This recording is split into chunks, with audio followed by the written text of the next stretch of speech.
Hello दोस्तों, स्वागत है आप सभी का आपके अपने YouTube channel target botany classes में। दोस्तों, इस वीडियो में हम लोग हिंदी भाषा फर्स्ट हिंदी भाषा फर्स्ट के क्वेश्चन का प्रैक्टिस करने वाले हैं। ठीक है। और हम लोग ये जो हिंदी का प्रैक्टिस करने जा रहे हैं हिंदी भाषा फर्स्ट का, ये सीटेड पेपर सेकंड वालों के लिए है। ओके। तो दोस्तों, ये प्रैक्टिस सेट नंबर 2 है। ओके। इससे पहले हम लोग प्रैक्टिस सेट फर्स्ट को हम लोगों ने सॉल्व किया। अब हम लोग सॉल्व करेंगे प्रैक्टिस सेट 2 को। ओके। देखिए, इसमें गद्यांश, पद्यांश, कभी कहीं कहीं काव्यांश भी लिखा होता है, और पेडागॉजी। ठीक है। ये सब जो है इस वीडियो में शामिल हैं।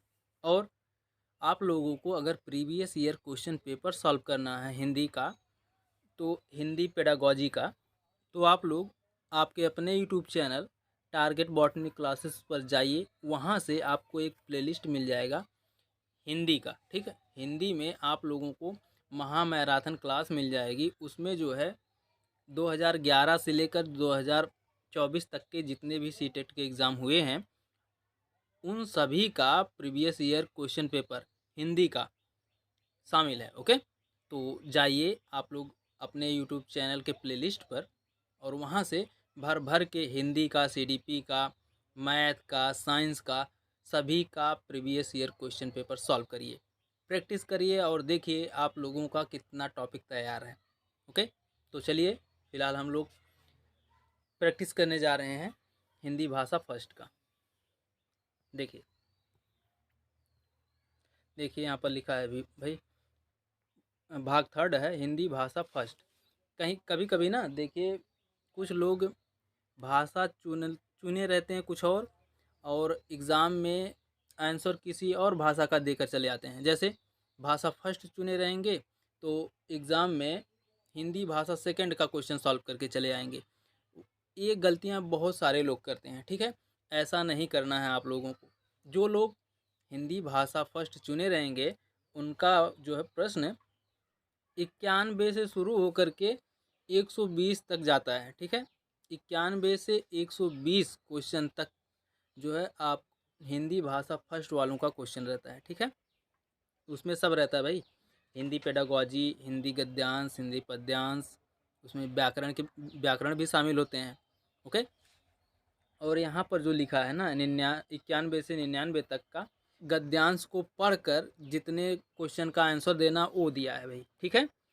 91 से लेकर 99 तक के आपको पैराग्राफ पढ़कर उनमें से क्वेश्चन क्वेश्चन के आंसर देने होते हैं।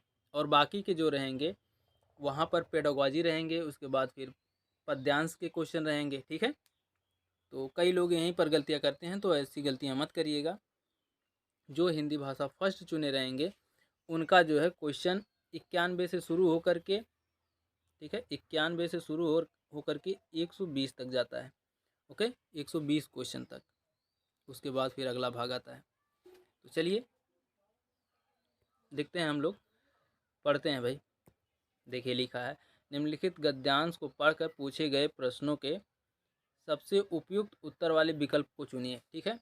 हम लोग जो पैराग्राफ पढ़ने जा रहे हैं उसका आंसर जो है 91 से लेकर 99 तक के क्वेश्चन का आंसर देना है। ठीक है। तो चलिए देखते हैं। देखिए, एक बात और कहना चाहेंगे आप लोगों से कि आप लोग कोशिश करिए, प्रैक्टिस करिए कि एक बार में ही पैराग्राफ को पढ़ने के बाद समझ में आ जाए, तो आपका समय बच जाएगा। वरना अगर बार बार पैराग्राफ पढ़ेंगे, उसके बाद क्वेश्चन का आंसर देंगे, फिर पैराग्राफ पढ़ेंगे, फिर क्वेश्चन का आंसर देंगे, तो इससे ज़्यादा टाइम लॉस होगा। एक बार माइंड को कंसंट्रेट करके ध्यानपूर्वक अच्छे से पढ़ लेना है, उसके बाद फिर क्वेश्चन का आंसर देते जाना है। ओके। पढ़ते हैं हम लोग। देखिए, धूल के कारण प्रदूषण प्रदूषण का एक अप्रत्याशित कारण भी है। आज के वर्तमान समय में मनुष्य के द्वारा प्रकृति के कार्यों में हस्तक्षेप किया जा रहा है, जिसके कारण वातावरण में आंधी के द्वारा फेंकी जाने वाली धूल बढ़ती जा रही है। खनन, सड़क निर्माण, भवन निर्माण जैसे कार्य भी इसके लिए उत्तरदायी हैं।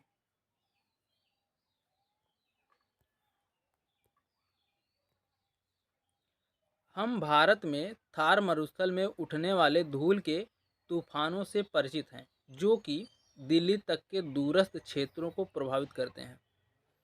यह विश्वास किया जाता है कि यह भूमि के प्राकृतिक रूप से मनुष्य द्वारा किए जा रहे परिवर्तन, जैसे कि चारागाहों को ज़्यादा से ज़्यादा मवेशियों के द्वारा चराकर नष्ट करने से हो रहा है।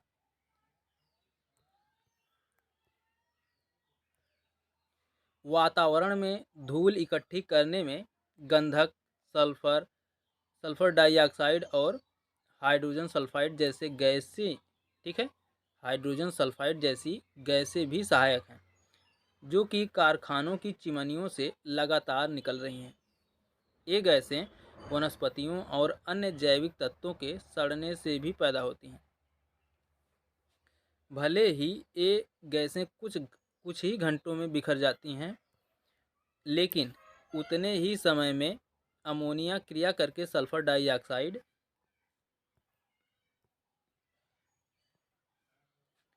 गैस अमोनिया सल्फाइड के सूक्ष्म कण पैदा करने में समर्थ हो जाती है। ये कण वातावरण में काफ़ी लंबे समय तक तैरते रहते हैं। इस प्रकार हम लोग देखते हैं कि मनुष्य प्रकृति के मामले में हस्तक्षेप करके एक दूसरित दूसरित यहाँ पर दूषित होना चाहिए भाई, दूषित भविष्य के निर्माण में सहायक हो रहा है। ओके, तो भाई अब क्वेश्चन का आंसर देना है।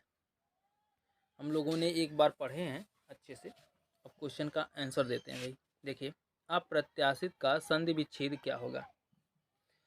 बताइए भाई। प्रत्याशित है, अप्रत्याशित का संधि विच्छेद क्या होगा?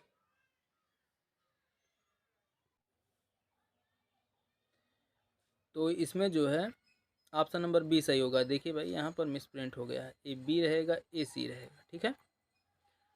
अप्रतिधन आशित, ओके, अप्रत्याशित का संधि विच्छेद होगा अप्रतिधन या प्लस आशित, ठीक है। अप्रत्याशित में यण संधि है। यण संधि की पहचान संभवतः किसी शब्द में या वा से पहले आधा वर्ण हो तो वहाँ यण संधि होते हैं, ठीक है। एक बार फिर सुन लीजिए। यण संधि की पहचान संभवतः किसी शब्द में या वा से पहले आधा वर्ण हो तो वहाँ यण संधि होता है, जैसे अत्यधिक, ठीक है, अत्यधिक, अत्यधिक है। इसको संधि विच्छेद कैसे करेंगे? अति धन अधिक, ओके, ऐसे। आगे देखते हैं अगला क्वेश्चन। देखिए, खनन का तात्पर्य है क्या है भाई? खनन का तात्पर्य खोदना, ओके, ऑप्शन नंबर बी सही है। आगे देखते हैं अगला क्वेश्चन। देखिए, धूल बढ़ने के अप्रत्याशित कारणों में शामिल नहीं है। क्या शामिल नहीं है भाई?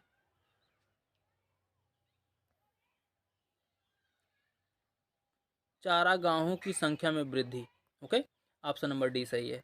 आगे देखते हैं अगला क्वेश्चन। देखिए, गंधक और सल्फर डाइऑक्साइड की क्या भूमिका बताई गई है? बताइए भाई, क्या भूमिका बताई गई है? ऑप्शन नंबर सी सही है, धूल एकत्रित करना, ठीक है, धूल एकत्रित करना। आगे देखते हैं अगला क्वेश्चन। देखिए,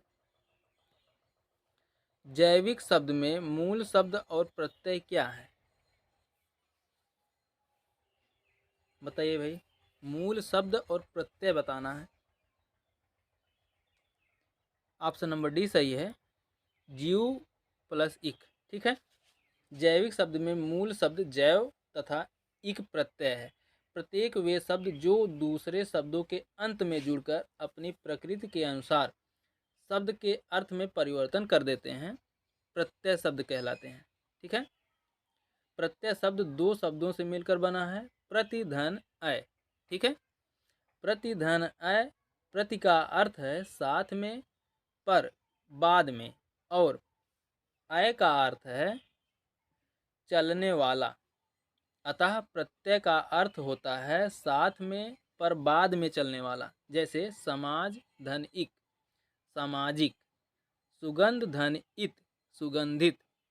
मीठ, मीठा धन आस, मिठास। लोहा धन आर, लुहार इत्यादि। ओके, आगे देखते हैं अगला क्वेश्चन।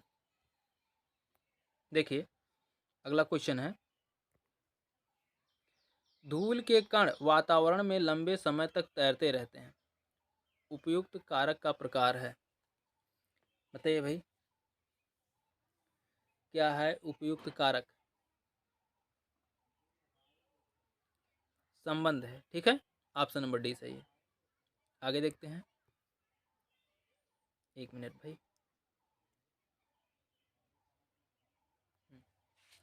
देखिए अगला क्वेश्चन, तैरते रहते हैं पद क्रिया के किस भेद के अंतर्गत आएगा?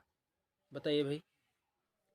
तैरते रहते हैं पद अकर्मक क्रिया है।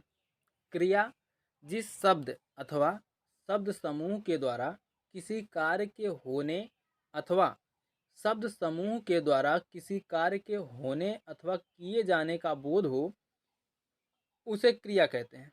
ठीक है, जैसे सीता नाच रही है, बच्चा दूध पी रहा है। ओके, आगे देखते हैं सकर्मक। अकर्मक, तो अकर्मक क्रिया देख लीजिए। अकर्मक किसे कहते हैं? जिन क्रियाओं का असर कर्ता पर ही पड़ता है। ठीक है, जिन क्रियाओं का असर कर्ता पर ही पड़ता है वह अकर्मक क्रियाएं कहलाती हैं। ऐसी अकर्मक क्रियाएं जो कर्म की आवश्यकता नहीं होती है। ठीक है, ऐसी अकर्मक क्रियाओं को कर्म की आवश्यकता नहीं होती है। ओके, जैसे राकेश रोता है, सांप रेंगता है, बस चलता है। ओके, सकर्मक क्रिया किसे कहते हैं भाई? सकर्मक जिन क्रियाओं का असर कर्ता पर नहीं कर्म पर पड़ता है वह सकर्मक क्रिया कहलाती है। इन क्रियाओं में कर्म का होना आवश्यक होता है। जैसे मैं लेख लिखता हूँ, सुरेश मिठाई खाता है। ओके, अब आ गया द्विकर्मक क्रिया किसे कहते हैं भाई? जिन क्रियाओं के दो कर्म होते हैं उन्हें द्विकर्मक क्रिया कहते हैं। जैसे मैंने राम को पुस्तक दी। ओके, और है प्रेरणार्थक क्रिया। जब कर्ता किसी कार्य को स्वयं ना करके किसी दूसरे को प्रेरणा देता है तो उसे कहते हैं प्रेरणार्थक क्रिया। ओके, मालिक नौकर से खाना बनवाता है, शिक्षक छात्रों से पाठ पढ़वाते हैं। ठीक है, ये प्रेरणार्थक क्रिया के उदाहरण हैं। आगे देखते हैं अगला क्वेश्चन। देखिए अगला क्वेश्चन है, गद्यांश से उद्धृत निम्नलिखित वाक्य को 4 भागों में बांटा गया है। इनमें से एक भाग अशुद्ध है, उसे पहचानिए। पहचानिए भाई, कौन सा भाग अशुद्ध है?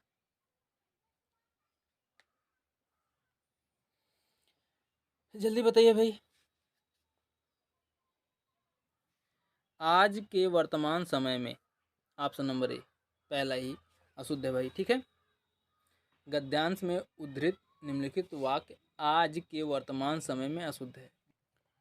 बचे हुए अंश जिनमें मनुष्य के द्वारा प्रकृति के कार्यों में हस्तक्षेप किया जा रहा है शुद्ध है। ओके, आगे देखते हैं अगला क्वेश्चन। देखिए, किसके कण वातावरण में काफी समय तक तैरते रहें? बताइए कौन सा ऑप्शन सही है भाई? अमोनिया सल्फाइड के। ठीक है, ऑप्शन नंबर बी सही है। आगे देखते हैं अगला क्वेश्चन। अगला क्वेश्चन क्या? अगला पद्यांश है। ठीक है, पद्यांश को पढ़कर आंसर देना है। देखिए यहाँ पर काव्यांश लिखा है। ठीक है, हमने कहा था ना आपसे कि कहीं कहीं गद्यांश लिखा रहता है, पद्यांश लिखा रहता है, तो कहीं कहीं काव्यांश लिखा रहता है। ठीक है, काव्यांश और पद्यांश। आगे देखते हैं, पढ़ते हैं हम लोग। देखिए, निम्नलिखित काव्यांश को पढ़कर पूछे गए प्रश्नों के सबसे उपयुक्त उत्तर वाले विकल्प चुनिए। चलिए भाई पढ़ते हैं। लय से तो पढ़ना नहीं आता भाई हमको। देखिए, बज रहा है शंख रण आह्वान का, ठीक है, बज रहा है शंख रण आह्वान का, बड़ सिपाही के सदृश बलिदान कर, आंख में लेकर चमक संकल्प की, ले हृदय उत्साह वाणी में प्रबल, तू भुजा में नित अमित बल शक्ति ले, संशयहीन चिंतन ले सबल, बढ़ अरे ओ देश के प्यारे तरुण, सिंह सम पाषाण सीना तान कर, ओ नए युग के युवक ना शक्तिमय, ओ नए युग के युवक नव शक्तिमय, पथ अंधेरे से ढका सब ओर है, सूर्य सम दीपित उठाकर भाल को, देख कैसा सभ्यता का भोर है। आगे पढ़ते हैं। पार्थ के सम आंख के प्रतिबिंब से, पार्थ के सम आंख के प्रतिबिंब से, ओ तरुण उठ लक्ष्य का संधान कर, हस्तगत करके विजय सब ओर बढ़, शत्रु के अभिमान मंडित शीस चढ़,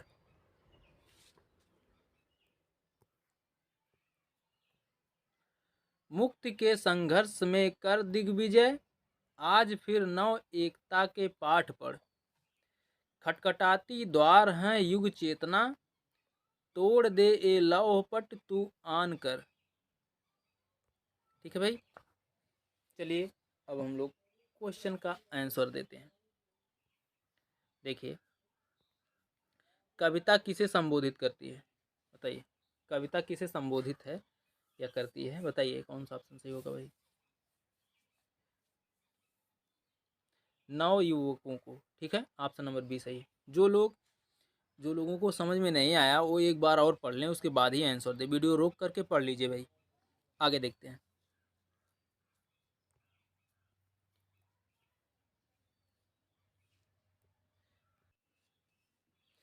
यहाँ पर मिलान करना है भाई, करिए मिलान। देखिए, बाणी, बाणी उत्साह, ठीक है, भुजा, भुजा शक्ति, चिंतन, चिंतन सबल, और आंख चमक। ओके, मिलान हो गया। अब आप लोग जो है ऑप्शन मान लीजिएगा भाई, कौन सा ऑप्शन सही होगा। आगे देखते हैं।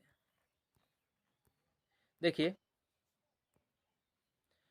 युवकों को सिंह के समान आगे बढ़ने को कहा गया है, क्योंकि सिंह निडर होकर आक्रमण करता है। ओके, ऑप्शन नंबर सी सही है। आगे देखते हैं। देखिए, पार्थ के सम आंख के प्रतिबिंब से कथन किस पौराणिक कथा को संकेत करता है, बताइए भाई। अर्जुन द्वारा मछली की आंख में तीर मारना, ठीक है, ऑप्शन नंबर बी सही है। आगे देखते हैं अगला क्वेश्चन। देखिए, तोड़ दे ए लव पट तू आन कर, लव पट का भावार्थ होगा, क्या होगा भाई, बताइए। कठोर बाधाएं, ठीक है, ऑप्शन नंबर सी सही है। आगे देखते हैं।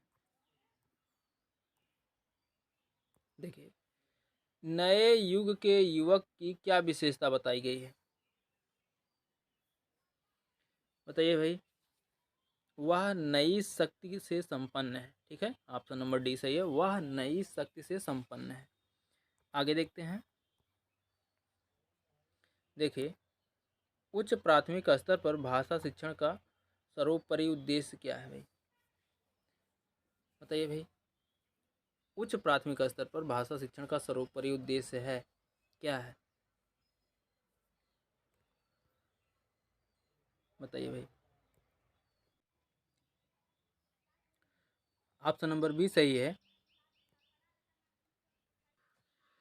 निजी अनुभवों के आधार पर भाषा का सृजनशील इस्तेमाल। ओके, आगे देखते हैं अगला क्वेश्चन। देखिए, हमारे अनुभवों को आकार देने में भाषा की महत्वपूर्ण भूमिका होती है। इसका शैक्षिक निहितार्थ यह है कि भाषा की कक्षा में, क्या भाई भाषा की कक्षा में बताइए, बच्चों को विविध संदर्भों में अनुभव करने, विविध अनुभवों से स्वयं को जोड़ने के अवसर दिए जाएं। ठीक है, ऑप्शन नंबर डी सही है। ओके, बच्चों को विभिन्न संदर्भों में अनुभव करने, विभिन्न छोटे बड़े अनुभवों से स्वयं को जुड़ने के मौके देना भाषा की कुशलता पर अत्यधिक प्रभाव पड़ता है।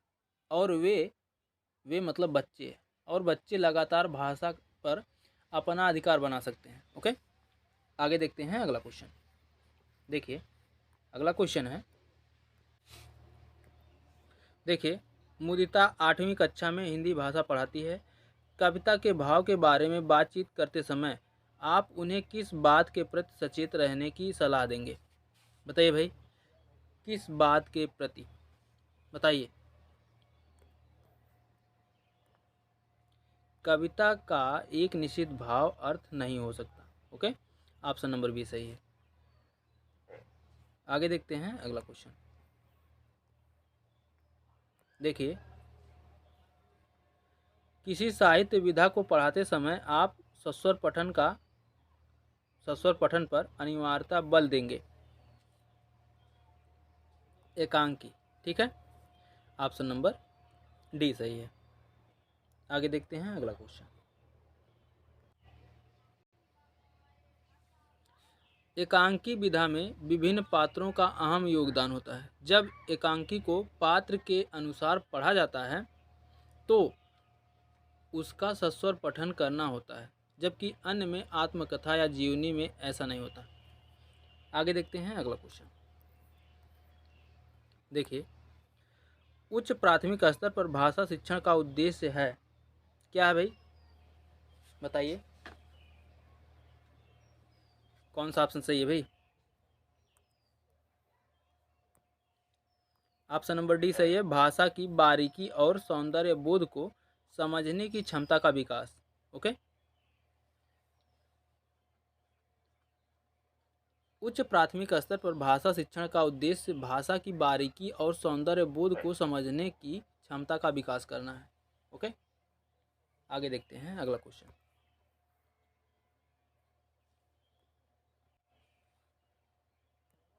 देखिए, राष्ट्रीय पाठ्यचर्या की रूपरेखा 2005 के अनुसार कौन सा कथन सही है? बताइए भाई, कौन सा कथन सही है? भाषा शिक्षण एक प्रकार से अन्य विषयों की कक्षाओं में भी मौजूद रहता है। ठीक है, ऑप्शन नंबर बी सही है। एनसीएफ 2005 के अनुसार भाषा शिक्षण एक प्रकार से अन्य विषयों की कक्षाओं में भी मौजूद रहता है। ओके, आगे देखते हैं अगला क्वेश्चन। देखिए, अगला क्वेश्चन है, देखिए, रश्मि अपनी कक्षा को बाहर मैदान में ले जाती है और पर्यावरण पर आधारित कविता पाठ का कार्य करती है। रश्मि का उद्देश्य है, रश्मि का उद्देश्य क्या भाई बताइए? मैदान के प्राकृतिक वातावरण के साथ संबंध जोड़ते हुए कविता को समझने का अवसर देना। ओके, ऑप्शन नंबर सी सही है। आगे देखते हैं अगला क्वेश्चन। देखिए, प्राथमिक स्तर पर अधिकांशतः बच्चे कविताएं पसंद करते हैं। लयपूर्ण कविताएं। ठीक है, ऑप्शन नंबर ए सही है। आगे देखते हैं अगला क्वेश्चन। देखिए, हिंदी भाषा में सतत आकलन का सर्वाधिक उचित तरीका है, क्या है भाई? बच्चों को अपने अनुभवों को कहने लिखने के पर्याप्त अवसर देना। ठीक है, ऑप्शन नंबर बी सही है। आगे देखते हैं अगला क्वेश्चन। देखिए, मातृभाषा में शिक्षा से कक्षा में पढ़ाई करने में सुविधा होगी, सही है। शिक्षार्थियों की अधिकाधिक प्रतिभागिता होगी, ये भी सही है। बेहतर परिणाम निकलेंगे, ये भी सही है। उपयुक्त सभी सही है भाई, ऑप्शन नंबर डी सही है। क्वेश्चन नंबर 15 का मतलब 115 का ऑप्शन नंबर डी सही है। आगे देखते हैं अगला क्वेश्चन। देखिए, भाषा शिक्षक को स्वयं अपनी भाषा प्रयोग की क्षमता को बढ़ाना चाहिए, क्योंकि उसका भाषा प्रयोग कक्षा में भाषा वातावरण का निर्माण करता है। ओके, ऑप्शन नंबर डी सही है। आगे देखते हैं अगला क्वेश्चन। देखिए, एकांकी पाठ मुख्यतः किसमें सहायता करते हैं? बताइए भाई, एकांकी पाठ मुख्यतः किसमें सहायता करते हैं? संदर्भ के अनुसार उचित उतार चढ़ाव के साथ बोलना, ठीक है। ऑप्शन नंबर सी सही है। एकांकी पठन से बच्चों में संदर्भ के अनुसार उचित हाव भाव एवं उचित उतार चढ़ाव के साथ बोलने को कौशल विकसित होता है, ठीक है। बोलने का कौशल विकसित होता है भाई, बोलने को कौशल नहीं, ठीक है। एक बार फिर से सुन लीजिए। एकांकी पठन में बच्चों में संदर्भ के अनुसार उचित हाव भाव एवं उचित उतार चढ़ाव के साथ बोलने का कौशल विकसित होता है। ओके, आगे देखते हैं। देखिए, एक मिनट भाई। देखिए, बहुसांस्कृतिक पृष्ठभूमि वाली कक्षा में भाषा शिक्षक को क्या करना चाहिए? बताइए भाई, क्या करना चाहिए?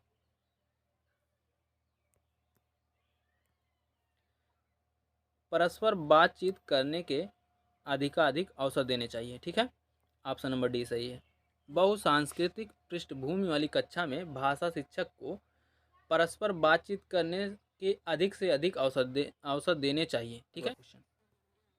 देखिए, उच्च प्राथमिक स्तर पर हिंदी भाषा शिक्षण का एक महत्वपूर्ण उद्देश्य है। क्या है भाई महत्वपूर्ण उद्देश्य? बताइए। हिंदी भाषा के विविध स्वरूपों की जानकारी देना, ठीक है। ऑप्शन नंबर बी सही है। उच्च प्राथमिक स्तर पर हिंदी भाषा शिक्षण का महत्वपूर्ण उद्देश्य है कि हिंदी भाषा के विविध स्वरूपों की जानकारी देना। आगे देखते हैं।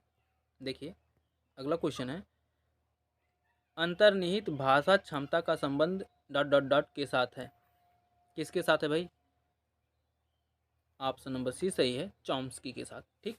अंतर्निहित भाषा क्षमता का संबंध नॉम चॉम्स्की के साथ है।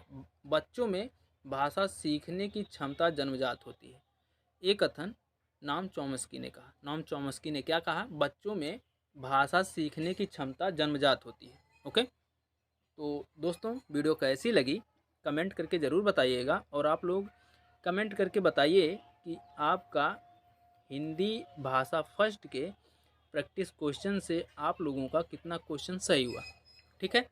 और वीडियो कैसी लगी कमेंट करके ज़रूर बताइएगा। और आप लोगों से कहना चाहते हैं कि आप यूट्यूब चैनल पर नए हैं तो आप अपने YouTube channel target botany classes को सब्सक्राइब कर लीजिए और बेल आइकन को भी प्रेस कर लीजिए, ताकि हमारे हर नए वीडियो का नोटिफिकेशन आप तक हमेशा पहुंचता रहे, और नई नई जानकारियां और सीटेट से संबंधित practice question, practice set, previous year question paper, प्रतियोगी परीक्षाओं के प्रैक्टिस क्वेश्चन पेपर सभी के सभी आप लोगों को मिलता रहे, ठीक है।